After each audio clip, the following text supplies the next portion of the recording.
सही मायनों में हिंदुस्तान में अगर हिंदू मुस्लिम अगर किसी ने जड़ डाली है ना, वो कांग्रेस पार्टी ने डाली है। आज इक्वलिटी मिल रही है सबको, हर एक योजना में इक्वल विकास हो रहा है, इक्वल विकास। सेकुलरिज्म शब्द के बाद मुस्लिम पर्सनल पार्ट क्यों, वक्फ बोर्ड क्यों, वहाँ पे ये अभी कम्युनल वायलेंस बिल लाने वाला था 2013 में, जिसका विरोध करने के बाद वो नहीं हुआ कि कहीं पे भी वायलेंस होगा वहाँ जिम्मेदार हिंदू ही होगा। आज कश्मीर में जाओ, वहाँ का स्टूडेंट जो पत्थर मारता था ना, आज स्कूलों में जा रहा है, कॉलेजेस में जा रहा है। आज आपको सोशल मीडिया पे इन्फ्लुएंसर ऐसे दिखेंगे जो भारत की बात करते हैं। वहाँ पे वो पत्थर मारने वाले लोग जो है ना, जिनको 500 रुपया देकर नशा देकर पत्थर कराया था, आज वो हिंदुस्तान की बात करते हैं और पाकिस्तान के साथ हिंदुस्तान का कंपैरिजन करके तो बताते हैं हमें नहीं चाहिए, हम हिंदुस्तान में खुश हैं। मेरा नाम पवन केसर है। पवन केसर, कहाँ से हैं आप?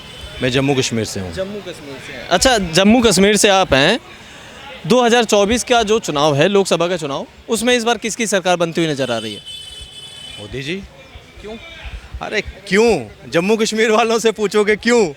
जम्मू कश्मीर वालों से मेन पूछ सकते हैं। हमारे लिए एक मुद्दा था 370 का, ठीक है। हम हिंदू वहाँ पे एक डोमिनेट स्टेट में रहते थे, मुस्लिम डोमिनेशन स्टेट थी हमारी, ठीक है ना। तो ये समझ लो कि हमारे पास वो कलंक जो कांग्रेस ने उस वक्त हम पर थोपा था ना, अब्दुल्ला, उनके कहने पे उसको हटाने का काम किया है नरेंद्र मोदी जी ने। उसके बाद अगर मैं एक बात हो तो मैं कहूँ, हर एक ऐसी चीज़ है जिसमें हम सिर्फ और सिर्फ मोदी जी के साथ खड़े हैं। 1 लाख करोड़ के प्रोजेक्ट चल रहे हैं वहाँ पे। कभी हमें देखा था वहाँ 2.5 डिस्ट्रिक्ट का विकास होता था, जो भी बजट आता था, जो भी कुछ होता था, वो 2.5 डिस्ट्रिक्टों में बांटा जाता था। कोई अगर मुआवजा आ रहा है वो भी 2.5 डिस्ट्रिक्टों में बढ़ता था और इनकी जेबों में जाता था। मगर आज ग्राउंड लेवल पर रोड्स भी बन रहे हैं, हॉस्पिटल्स भी बन रहे हैं वहाँ पे, और जो इंस्टीट्यूट्स हैं, एजुकेशन इंस्टीट्यूट्स, वो भी बन रहे हैं। पहले क्या होती थी, तवज्जो देती थी वहाँ की गवर्नमेंट सिर्फ और सिर्फ कश्मीर पे, या तो मुस्लिम मेजॉरिटी बेल्ट्स के ऊपर। आज इक्वल, आज ये नहीं कर रही कि भाजपा कोई वहाँ हिंदू मुस्लिम कर रही है, वहाँ बराबर विकास अगर कोई कर रहा है तो भारतीय जनता पार्टी। और केंद्र शासित होने के बाद सबसे पहला तोहफा क्या मिला था 370 हटने के बाद? आयुष्मान योजना 100% वहाँ लागू हो गए। हर एक आदमी घर पे जम्मू कश्मीर का बाशिंदा है, उसको 5 लाख तक का इलाज जो है मुफ्त मिलेगा उसके परिवार को हर साल। और ये अगर ये लेने के बाद भी अगर कोई बोलेगा कि किसी और की तरफ देखेगा, तो फिर वो जो है अपने, जिसको बोलते हैं अपने ईमान के साथ धोखा कर रहा है। हमारा ईमान बिकाऊ नहीं है, हम मोदी जी के साथ हैं। अच्छा, जैसे आप कह रहे हैं कि 370 हटने के बाद में बहुत सारा विकास हुआ, लेकिन विपक्ष इसी से उल्टा बोलता है कि 370 हटने से बहुत सारा नुकसान हुआ। 370 हटने से विपक्ष को नुकसान हुआ या देश को नुकसान हुआ, क्या हुआ? विपक्ष को नुकसान हुआ, उनकी जेबें जो भरती थी ना, वो खाली हो गई। कई लोगों ने, महबूबा जैसी नेता तो कहती मैं तो चुनाव ही नहीं लड़ूंगी, क्योंकि ग्राउंड पे है ही नहीं। अब जब इक्वल विकास हो रहा है, हिंदू की जेब में भी कुछ ना कुछ आ रहा है वहाँ पे, चाहे डेवलपमेंट के नाम पर, जैसे उनको भी पूरी डेवलपमेंट मिल रही है। वहाँ उड़ी जैसे क्षेत्र में वहाँ रोड बन रहे हैं, वहाँ जो क्या नाम है इसका, इलेक्ट्रिसिटी पोल्स लग रहे हैं, जो 70 सालों 65 सालों में इलेक्ट्रिसिटी पोल्स नहीं थे, वहाँ पहाड़ों पर इलेक्ट्रिसिटी पहुँच रही है। तो वो क्या गुण नहीं गाएंगे? तो जब गुण गा रहे हैं तो वोट भी उसको देंगे। अगर वोट देंगे तो इनकी असलियत सामने आ जाएगी कि 65 साल इन्होंने कैसे जनता को बेवकूफ़ बनाया।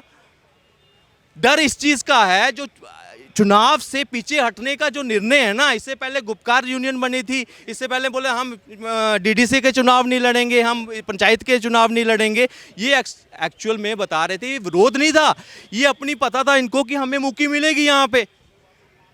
आज जो है पावर डिवाइड हो चुकी है। आज डीडीसी भी है, वीडीसी भी है, सरपंच भी है, एमएलए भी है, एमपी भी है। पहले क्या होता था, पहले ये एमएलए के नीचे पावर डिस्ट्रीब्यूट ही नहीं, हमारे यहाँ पंचायत राज नहीं था। धारा 370 हटने के बाद वो चीज़ आई है। वेस्ट पाकिस्तानी रिफ्यूजी जितना मर्जी पढ़ ले, वाल्मीकि समाज, अब ये बड़े कई ठेकेदार बनते हैं ना आपके यहाँ पे, चंद्रशेखर रावण, ये ठेकेदार बनते हैं ना, इनसे पूछिए क्या 370 के ये हक में है या नहीं है। आज वहाँ वाल्मीकि समाज जो है पढ़ लिख कर नौकरियाँ पा सकता है। पहले उनको अगर वो पढ़ भी लेना, ग्रेजुएट पीएचडी भी कर देना, उनको स्वीपर की नौकरी मिलती थी। ये हालात थे वहाँ पे। आज जब उनको इक्वल राइट मिल रहा है, सब कुछ हो रहा है, तो ये बौखलाहट विपक्ष को तो होगी। आप कश्मीर से हैं तो कश्मीर, कन्याकुमारी से कश्मीर तक अभी भारत जोड़ो यात्रा करी थी राहुल गांधी ने, तो कश्मीर पहुंचने के बाद उन्होंने बोला कि वहां पे उन्हें कई सारी मुस्लिम औरतें मिली जिन्होंने बोला कि उनके साथ में गलत घटनाएं हुई हैं, गलत चीज़ें हुई हैं, और वो लोग अगर पुलिस के पास में कंप्लेन लॉन्च कराने लिखवाने जाती हैं तो पुलिस उनकी कोई सुनवाई नहीं करती है। क्या लगता है आपको, जो राहुल गांधी बोल रहे हैं, जो कांग्रेस पार्टी बोल रही है, उसमें क्या सच्चाई है? ये एक जिसको ना ब्लेम गेम, ये आज से नहीं है। आपने इससे पहले देखा होगा कई ऐसे लेफ्टिस्ट पत्रकार सिर्फ किसको टारगेट करते, आर्मी को।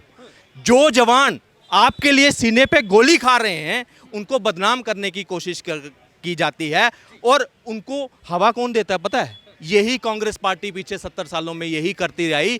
अगर ये इनकी विल पावर होती तो कश्मीरी पंडित माइग्रेट नहीं होता इतना। सही पते की बात की, सही मायनों में हिंदुस्तान में अगर हिंदू मुस्लिम अगर किसी ने जड़ डाली है ना, वो कांग्रेस पार्टी ने डाली है। आज इक्वलिटी मिल रही है सबको, हर एक योजना में इक्वल विकास हो रहा है, इक्वल विकास।